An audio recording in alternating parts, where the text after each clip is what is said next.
Okay, hello everyone. Welcome to today's VenTalk. Tonight we have our venerable John with us. So, hello John. Hello venerable John. Hello. Okay, so sorry about that. Okay, so today's topic right will be expectation versus reality. Okay. So we have round one over here. Round one, I need to ask a question. Okay, so a lot of people right they think that as Buddhists our main activity is about doing offerings, and once it's talk about offerings right, then most people will link to incense, like offering incense. So, Fasu, what do you think about this? Yes, so this picture is actually the first day of New Year, and no, everyone wants to get the good luck, so they will be the first, to offer the incense to the Buddha. And yes, for me, before I started learning Buddhism, I do think that as a Buddhist, all we have to do is just to offer your sticks. But then after learning, I found that Buddhism is actually very different. So before I started learning Buddhism, I thought that Buddhism is only for older generation, for aunties and uncle, and no Buddhists only pray and hope that their wish will come true. But then for me, I was born in a Buddhist family, and my mother also asked us to pray. So we pray for our examination, pray for everything, but then we do not really know what is the true intention, or why are we praying to the Buddha. But then after learning Buddhism, we started to know like what is the meaning of us praying to the Buddha. And we do eat vegetarian meals for the first day and the 15th day of the lunar calendar. So how about you, Joshua? What do you feel about Buddhism before you learn Buddhism? Okay, so before I learned Buddhism, so a little background about me is that I wasn't born into a Buddhist family. So I only properly knew Buddhism when I was in secondary school. It was during a camp when a teacher introduced me to Buddhism while we are sitting over there. You know, it's this kind of late night heart to heart talk.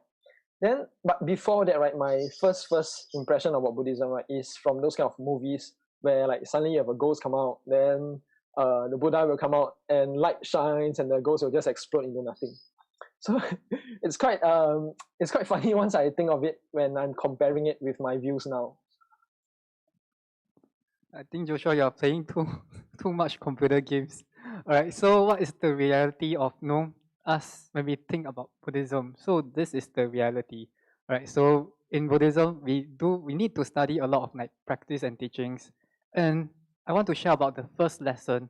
When I first started Buddhism. So when I first joined the class, I was quite reluctant because I couldn't say that my mother forced me to, but then I just try it out. And if it's not for me, then I will move on with my life. But then in my head, I will think like a lot of questions will come into my brain. And it says that how many ways can we pray to the Buddha? How many ways can we offer to the Buddha? Or how many ways can we prostrate to the Buddha? I don't think there's a lot of things that I can learn, in the class. But then nevertheless, no harm trying. So I went to the lesson, and little do I know that it's the whole new world to me. No, after the lesson, I actually find a goal in my life that I was thinking about in the past. And the earlier we learn, the better it is. So as you can see from the picture, there are a lot of youth learning Buddhism. So I do have like one thinking when I was very young. I feel that Buddhism is only for people that retires. So I only will want to learn Buddhism after I retire. But then, well, because my mother is very persistent and she said that this will actually change your life. So I started off early, and I think that is a blessing. So Joshua, how about you? So I'm a little bit different. When I started to learn, right, I was thinking to myself, if everyone, right, so to me, I feel that learning religion, right, should take baby steps. Every day we learn a bit, or every week we learn a bit. So to me, I was like thinking, oh, if let's say I were to learn in the same pace when I'm 60 years old or 80 years old, right, then I only can learn a little bit. So why not I start now? Then I learn a bit, a bit, a bit. So when I'm old, right, I'm sort of like a old uh, an old person who knows a lot. Yeah. So this came to my mind, but only slowly, bit by bit, when I properly entered a Buddhist class, and although I know that the teachings were very important, right? But the only thing that I could apply when things happen, for example, for me was that I think a year ago or 2 years ago, my grandma went to the hospital.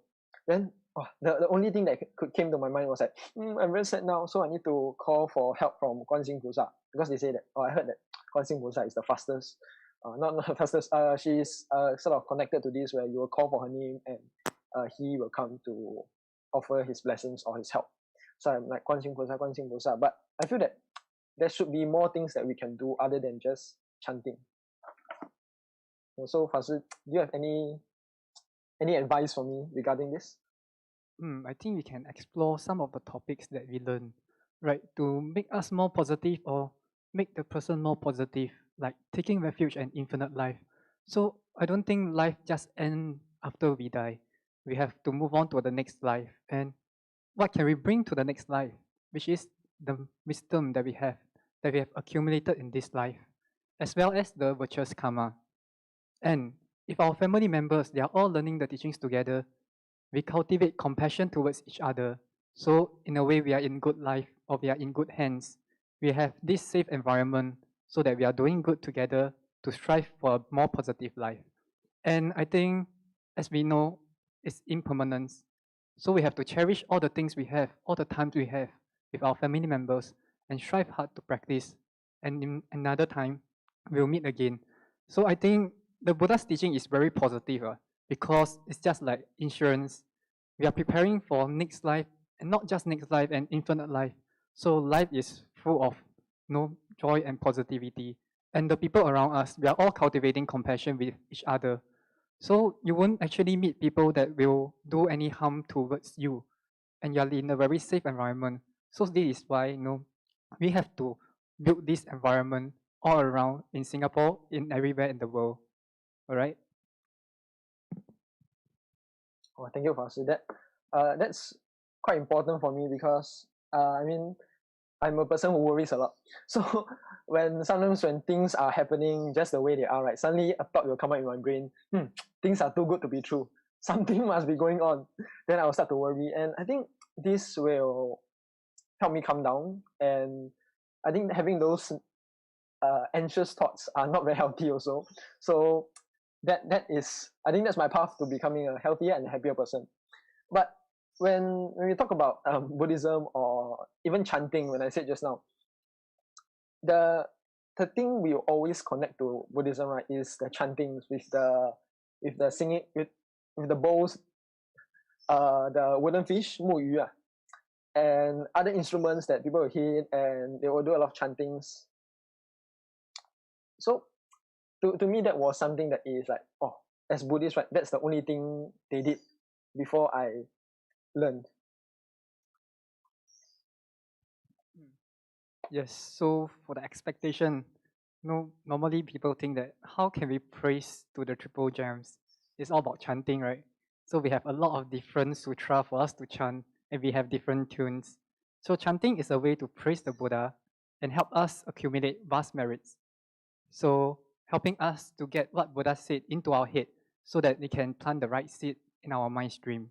And it's also part of offering to the Buddha. And there are a way and a lot of types for us to do offering, even modern style. So what is modern style? We do have dance, modern music, etc. So this is back to our reality. So this is what happened in our monastery. So as a youth over here, right, it's not as in for now, it's not something that is very what's that word? Oh no, I forgot the word. Okay. It's not something that is very new to me. But when I first came into, or when I first know about the monastery, right, then I hear, wow, youths can dance like that one man. Praises for the Buddhas and the Bodhisattvas can do until like that one man. So to me, it was quite scary because you would think that, if this thing is not according to how the traditions are, or these are not this is not done the way of how um, other people do, because it's not something that is very common. We don't see this very often, and it will affect me. When they are conducting these songs, right? It's a bit different from how I expect. So is it correct or not? I think I haven't had a very clear view of it until now. So I hope that Pasir, you can explain it further for me. Alright, so first of all, in the past, people sing to the Buddha and offer to the Buddha. Even Buddha's disciples sing prayer as well. So things change and it's depending on our era. And now the youth have tailored that different ways to praise the Buddha in a way that we are comfortable with. But then with this, intention is the most important thing. And what is the other important thing is the lyrics in the song. They are from the sutra and they have a lot of vast merits and as well as profound meanings. And if the song created by the youth are more appealing to the people nowadays, no more people will actually listen to the music and sing along with it. And this will bring all of us closer to Buddha. I think it's a wonderful thing that we can know walk around and maybe in the radio station we got to hear this kind of music. Know this kind of music that bring us closer to the Buddha. I think we always feel that Buddha is everywhere around us.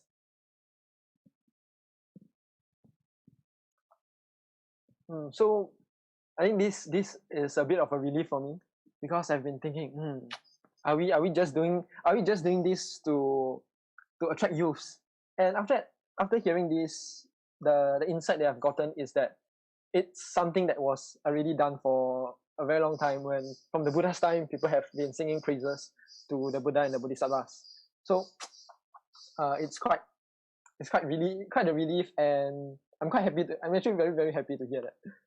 And but there's another thing about chanting also is that let's bring it back to the more traditional chantings where we have the more traditional Chinese instruments, not Chinese instruments, the bells, the bowls, and the drums. And a lot of times when we hear that, right? I mean, a lot of times when I hear that, I will associate it with funerals because the first come to think about it, right? The first puja that I've ever gone to, right, wasn't a puja for um good health. It wasn't a puja for good results. It was actually for my grandfather's funeral. So I mean that, and after talking to a few friends, right, that was not the only thing that we think about when it comes to hearing these chantings. We will often associate it with funeral or somebody dying. So yes, so normally when we hear chanting or we actually participate in chanting, it's usually funeral because it happens every now and then, underneath our blocks. But then praise to Triple Gem not only benefit the dead, but then also benefit for all living beings. And it consists of Buddha's accent and as well as the attainment by the lineage master. So I think we chant is not just to benefit the dead people, but then no, whenever we chant, actually most of the merits come back to us. And by chanting, sometimes we will realize that what the Buddha said is very profound and it can help us in our life. So I think it's not just about chanting, but then we have to learn the meaning of the teachings. That's why when we start to learn more about the Buddhism, when we chant, then we have more feeling about it. So it's just like us singing songs. So just like us singing songs written by the songwriters, the more we know the lyrics, the better or the more feeling we have towards that song. So sometimes people even cry when they sing songs by their favorite writers. So I think through studying, we can actually know the the essence and the meaning, the true meaning behind of the chanting and the sutra. So when we chant, it actually brings more power and help more people.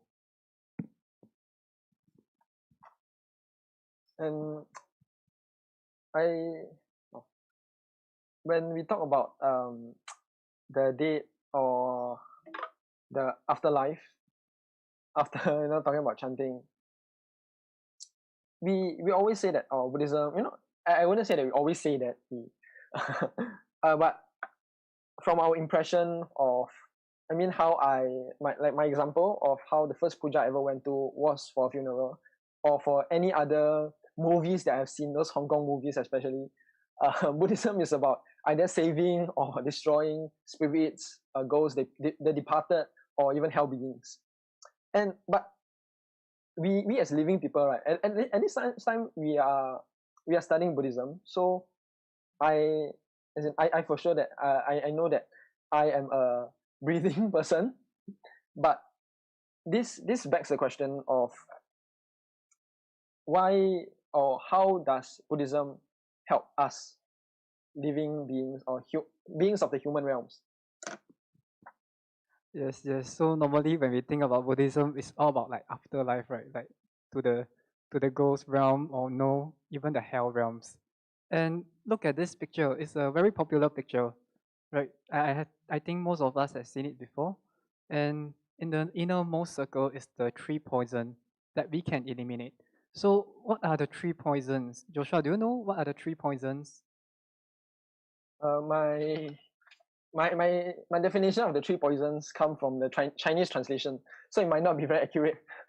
Just like how Google translates, so the first one will be greed, uh, the second one will be anger, and the third one will be ignorance, or I wouldn't want to say stupidity, but it's not a very nice word, but ignorance, yes. Yes, yes. So it's greed, anger, and ignorance. So all of these three poison are actually no stop us from gaining happiness or cause us suffering. So whenever we have all of these three poison coming into our mind stream, no, we will feel that things is not going in our way. And the second circle is the six realms that we are trapped in. It's called the cyclic existence. So do you know what is the sixth realm, Joshua? Six realms. Okay, six realms are the human realms, the human realm, or where we are. So after we have the animals, the ghost, and the hell beings, and after that we have wonderful heaven and the asuras. Actually, I think the more pleasant one would be us, humans. Yes, yes. So I think the sixth round is split into two parts. Three happy and three miserable. So the three miserable realms is the hell, hungry ghosts, as well as animals. So yes, just now we said that normally we focus on hungry ghosts and hell, right, for Buddhism. But then it's not just like it. No, we do focus on the happy realms, and when we are learning more into it, we focus more on the happy realms. So what are the happy realms? Which is the human realms, deity, and as well as Ashurat. And there are 12 dependent arising at the outermost circle. So this is the way to get us out of cyclic existence and we will find the truth. So I want to ask you one question, Joshua. Do you know why Buddha arrived in this world? Of course, you scared me. I thought you were going to ask me what are the child dependent risings. I do not know. Okay, so my my understanding about why did Buddha come to us, right? What was that? Okay, so last time I reviewed that, the Buddha was just an ordinary person who just happened to guess the correct way. Then that's how he got enlightened. That's how he became the most supreme one. But after knowing it, I found out that actually Buddha, he spent a lot of time practicing things to benefit us. He need to learn before he can teach us.